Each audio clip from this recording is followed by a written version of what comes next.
Alright guys, welcome. Jay here, smarthelping.com. I got a quick update on the used car dealership model. Basically, what I've done is added terms for the payment of inventory.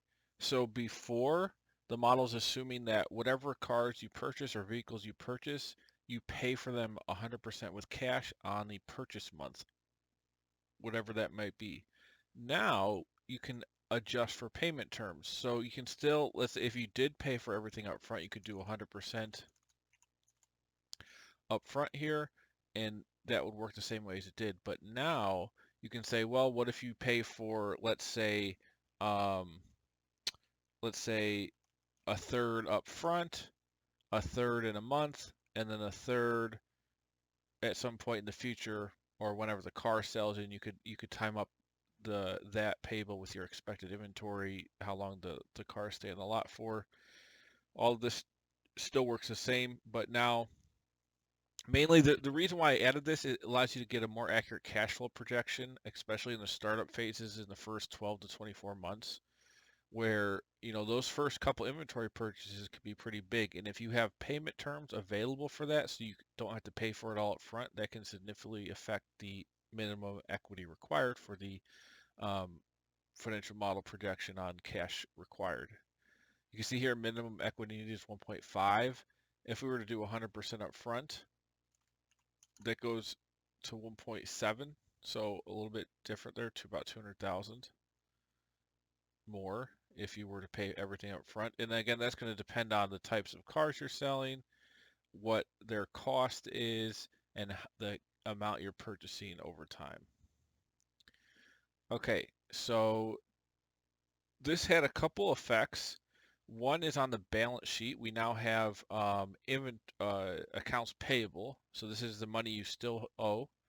And then I had to also add, if you do include the exit value on the global control, meaning this is marked as yes, then we want to zero out that inventory. So we zero out the inventory and just include that as a cash in amount of whatever the inventory is. But we also zero out the accounts payable. So we try to get to the actual cash balance at the end. And so that was a bit of logic to add to make sure everything balances out. You can see the cash flow here happening with accounts payable payoff and sale of vehicle inventory right there. Now, if you were to hit no here, when we go back to that, you can see now those are zeroed out, and you'll have a balance in the um, balance sheet for accounts payable and inventory. So that's the update. I think it's I talked to a couple clients who were using the spreadsheet, and they all had the same input. So that's why I added this payables logic into here. And I think it makes the model more useful. It can still work in the same exact ways it did before, but now you have an optionality to adjust when you're paying for the inventory you're purchasing and see how that goes through to the financial statements and affects cash flow and everything else. Alrighty, this template will be at smarthelping.com. If you go over to the site, it's listed under the General Industries tab.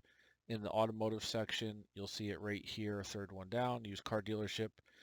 And I'll have this updated immediately, and I'll update the screenshots and everything else. It's also included in the industry specific bundle, which is, if you go to all templates bundle link here, you can see the industry specific bundle that includes includes 56 files. And obviously it's also going to be updated in the Super Smart bundle, which includes all files on the site for $9.99. Alrighty, that's all I got for you on this update. I'll see you on the next one. Like the video, subscribe.